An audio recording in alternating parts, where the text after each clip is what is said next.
So I'm compelled to share a story, and I find that this story is probably best or most useful, I would say, for my own children, because I believe they're the only ones that would really care to know, if even that. So I don't think our kids understand how they were only a dream in our mind at one point in our childhood. And by that, I mean, my kids, were born, have their own conscious experience of life, and observe the world from their standpoint. And they can only understand me based on what I tell them of my past. But I don't think they really give too much credence to or mind to the idea of how there was a whole world that existed before they came to be. But before they came to be, the dream of them being was long before they came to be. I dreamed of having 3 kids. By the time I was 7 or so, I envisioned myself with 3 children. As a matter of fact, to be honest, I first said 4 children. That was my first, and of course, 2 boys, 2 girls. Because that's just, I guess, the logical thing. I don't know. But that's how I saw it. 4, 2, and 2. 2 boys, 2 girls. But as I guess reality was setting in more and more, and it just felt like instant. Like just little things would happen that would bring me to a position of, oh shit, 4 would be a lot. I don't know. But somewhere down the line, very early on, 7, 8 years old, whatever, I changed my mind and I was like, no, I want to have 3 kids, because I was one of 3. And so for me, I thought that would be perfect. I mean, what more do I need? I have a brother and I have a sister. So I saw it from, of course, my own point of view. But the point isn't that so much. The point is more so that I witnessed I can see myself then having only dreamed of having 3 children, 2 boys and a girl. And the reason I chose 2 boys and a girl versus 2 girls and a boy was because I'm 2 girls and a boy, and that was not the best experience for me, because my sister and I didn't get along so well at that, when we were young like that. And I thought, I don't want my if I have 2 daughters, I don't want one of them, fighting with her big sister kind of thing. That was the logic behind it, right? So instead I said, no, I want 2 boys, because I think 2 boys would get along a lot better. And then even the order that I decided I wanted them was, I wanted a boy first, and then I thought if I had a boy second, then the girl that would come third would be left out in a sense, because she wouldn't have, she'd have these 2 big brothers that are always so protective of her, but are not going to really give her, that sisterly love that she really, that she enjoys having. This is from that perspective of being the middle child, having a sister and a brother, and me putting myself in those shoes through all those angles, okay? So, and from a 7, 8-year-old mind. So anyway, but I thought, okay, that the order would be best, the big brother, because he's a protector, then the second would be a sister, because she could also protect the youngest, but not to the point that, that the youngest would feel left out, because it would be taken care of by both brother and sister. There won't be such a strong alliance or cahoots between the older 2 versus the little one. Like if you have 2 older boys and then you just have a baby little girl, they're probably not going to engage with that baby sister so much.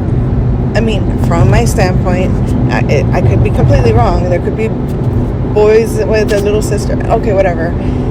You know my point, that somebody's going to have an issue with it, of course, at some point or another, but it doesn't matter, because it's just one perspective I'm sharing for a reason. There's a reason behind it, damn it. So the reason is that I saw that the logical sequence of events would have been big brother, middle sister, and then instead of a baby sister, a baby brother, because again, the whole thing with the cahoots, and then the two younger would, have an alliance stronger than the two older. And I just found that the best balance was boy, girl, boy. Okay, well, so my children don't understand that their existence was planned in my mind long before they came to be, because I didn't have my first child till I was 27 years old.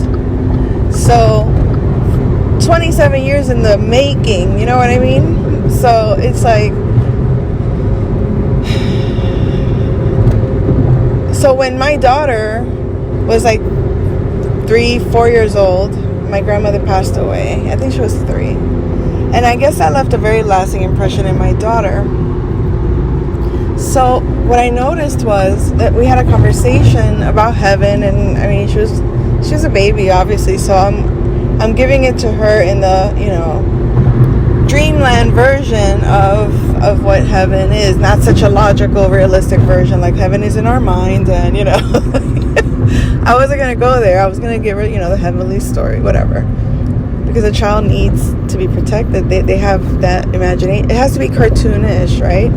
So anyway, but you gotta also let that their imagination isn't just a thing. There's a reality behind it. So when she was like, you and me were sisters in heaven, and she was mad at me that I came first, like, to earth. Okay, now this is a freaking 3-4-year-old saying this story, but to me, already by the time I'm already in my 30s, right, early 30s, I'm well aware that in my mind I've had these thoughts, I've had these ideas that with soulmates and how we've existed in, before this earth life kind of thing, right? So in my mind I'm looking at her like there's truth to that, there's a resonance to that, but in her innocence she's just speaking. She's not even thinking, let me make up a freaking fantasy just to screw with my mom, you know what I mean? So that the innocence of a mind like that, it's so beautiful, and when it comes from that purity too. So it's like, okay, so I kind of knew this by the dynamics of my relationship to her, even at a very young age. Me and her, I can feel a certain level of resentment from her, even though when she was little, it showed as more of a defiance against authority, like a chip on your shoulder. Like, she came with a chip on her shoulder. I'm pissed off. Like, why did you? Like, we were supposed to be, so close, and you came first, and you kind of like left me behind. But isn't it interesting that we both have a Capricorn moon?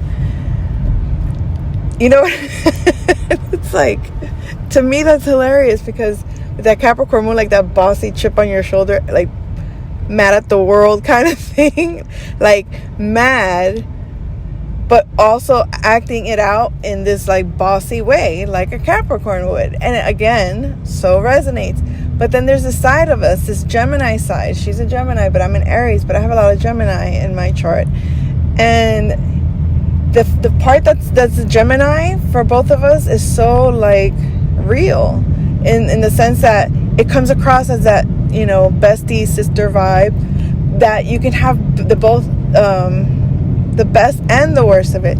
But like that relationship that you would have only with a sister, like it's not the kind that you have with a best friend usually, because somehow with a best friend you have a boundary of, I'm not going to disrespect our relationship, but for whatever the hell the reason was, with a sibling, it's like there's so no boundary there that to disrespect each other is not even almost looked at as wrong. That it's just like, well, I'm just mad, so it's okay, I can be mad, I can say whatever, and like it doesn't matter how bad I hurt your feelings, like we're still family and we still love each other.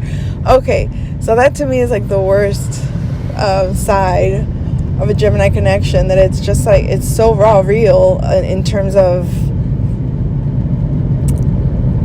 how sharp the words can be. However, you have the truthness of the dynamic is what I want to say, but that's the dark side of it. The positive side of it is more like you just vibe in such a great way. Like you know each other, and you don't even need the words. So I have that dynamic with my daughter, and so I can see to get to the beginning of what I was even discussing, which was how our kids don't even realize how they were conceived long before they were born.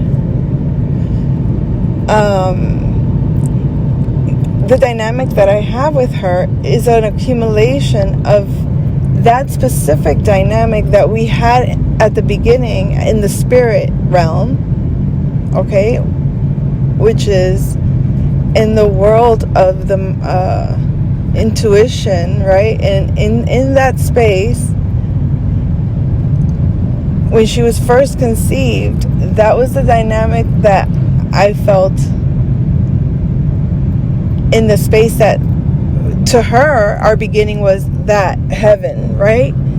It's interesting because I don't know if you noticed, I was having my own epiphany in that moment because it's like I'm visualizing it and seeing it, how she is the accumulation of the first time I had that connection. So in other words, when I was born, let's say that there was this heaven that we existed in where we were, best friends, sisters, right? Whatever, however she said it when she was little.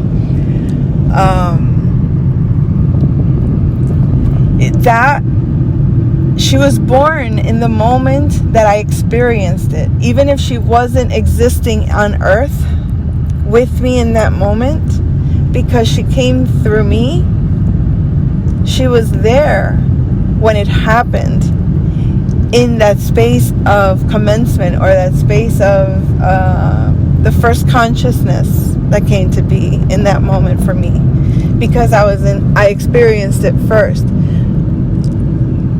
And so from that moment, from that standpoint, my daughter looks at life like I was just born and this is who I am, and based on you being my mom and him being my dad and these being my siblings, this is the family, the name, the whatever, all the things that she can accumulate in her brain that says this is who I am.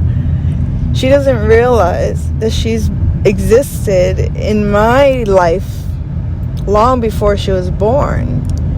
Even though as a child she knew we were connected, but in her mind it's in this dream world.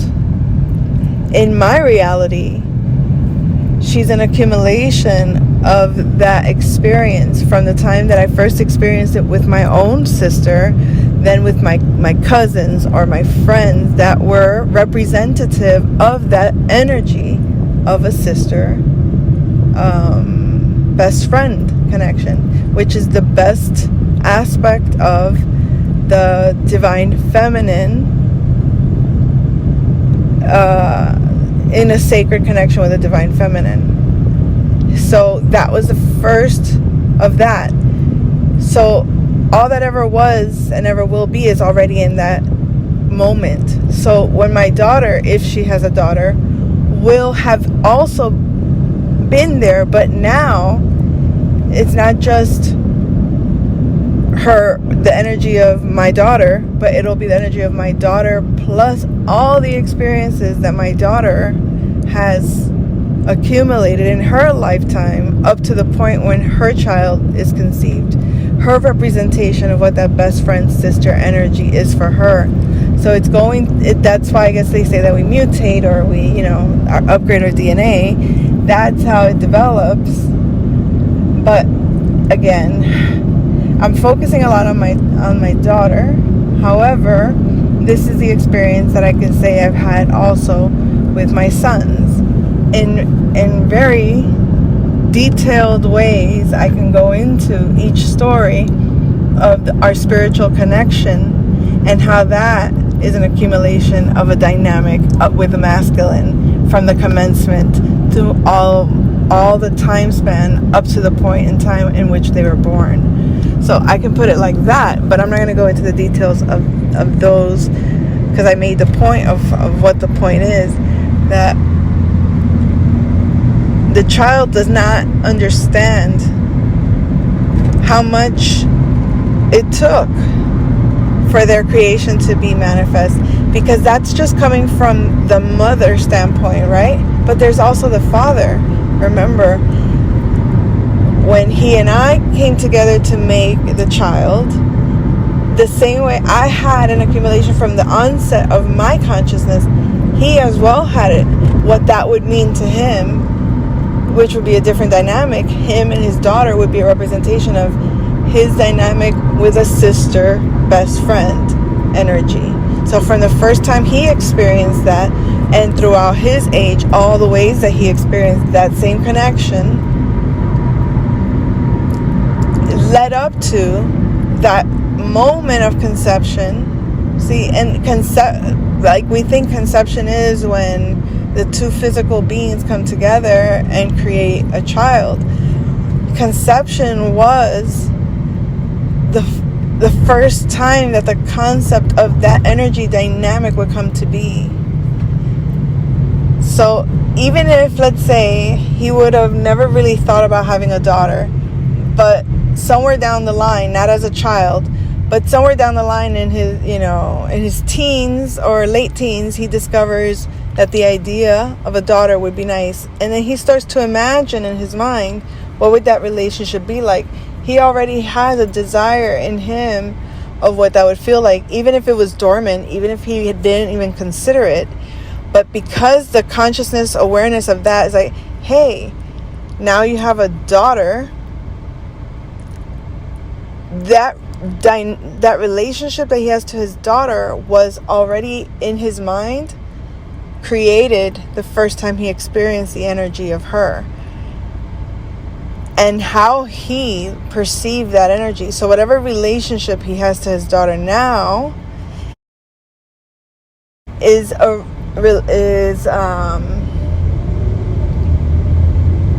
guess I could say his interaction with her is a reflection of his connection to that energy from the time it was conceived in his mind, the first time he experienced it, and how he molded and created that experience for himself. So up to the point where he has that connection and then experiences it regularly, did it meet the expectation of what he wished it could be, thought it would be, versus what it really was, but didn't have enough time or energy or experience or trial and error, you could say, to really understand the energy before its conception in real life, to know how to have it integrated to the point of having a sacred connection relationship with that daughter. Do you see? That can apply in so many ways. That can apply to our own relationship to things that we are emotionally connected to versus the things that we conceive as a dream. But I guess the example of my children is the best way, because I laugh at all the ways that they see themselves as so separate from, like, if only they knew how much I expected, how I would have expected my life to be as a mother, like my expectations of who I was as a mother, how I saw myself as a mother, the kind of life I would give my kids, the way my kids would behave, the way they would act, the way our relationship would be. If I told them what the expectation was, and then I actually tell them how I perceive the reality of it, it's not that it's bad, but it's almost laughable, because it's so like not what it is actually is.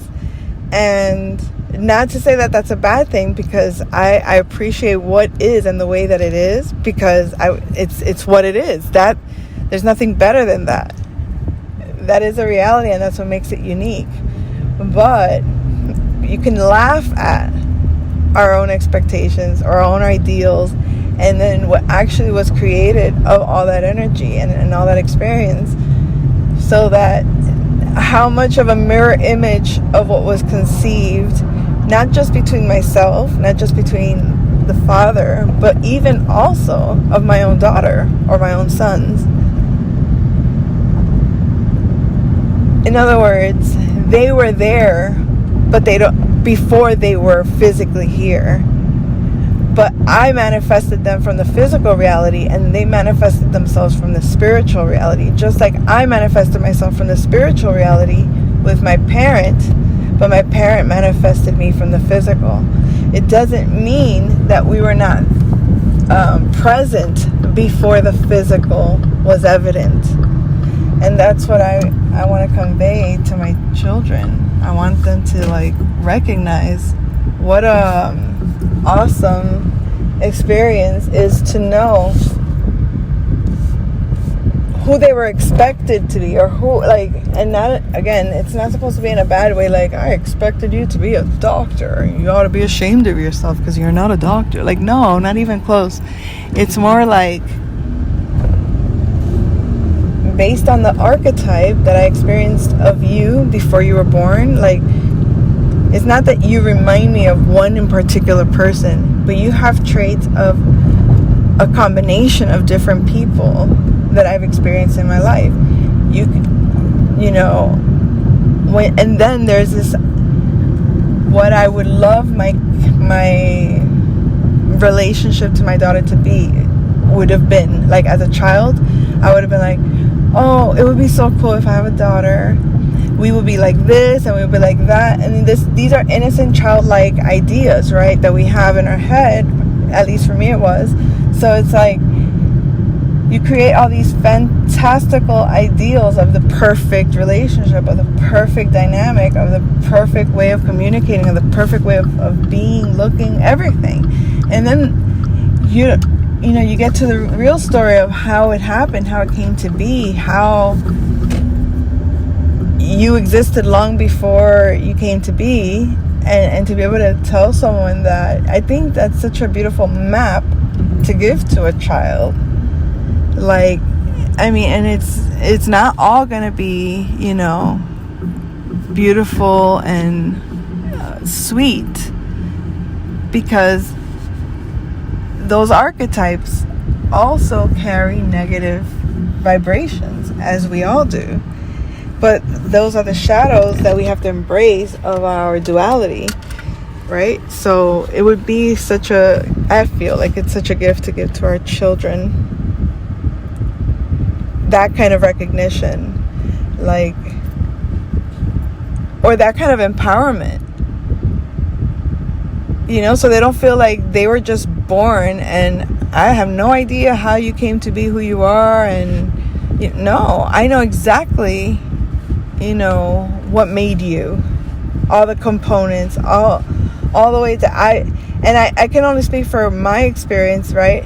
But then if I know myself and I knew her father through my own experience of him, right? I don't need his validation to tell me what he created in his mind, or what experiences he had in his life to have the relationship that he has to my daughter. I can look at his relationship to my daughter and know what experiences he already had with women in his life to have the kind of relationship that he has with his daughter today, just positive or negative. I can see the positive qualities, I can see the negative qualities, I can see the potential qualities, and I can see the both the positive and negative potentials of those qualities, So it's there's so much that is put into, and then not only because, remember, the culmination of all of the experience culminated in that person that you make the child with.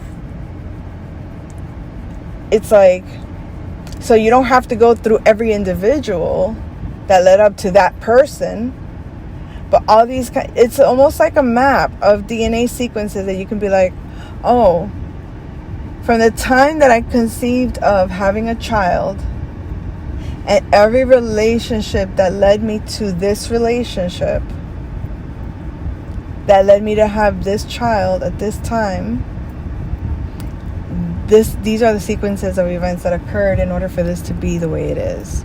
It's very interesting, and I wish I could go into more details, but I have errands to run, so I'll come back with something else soon. Take care.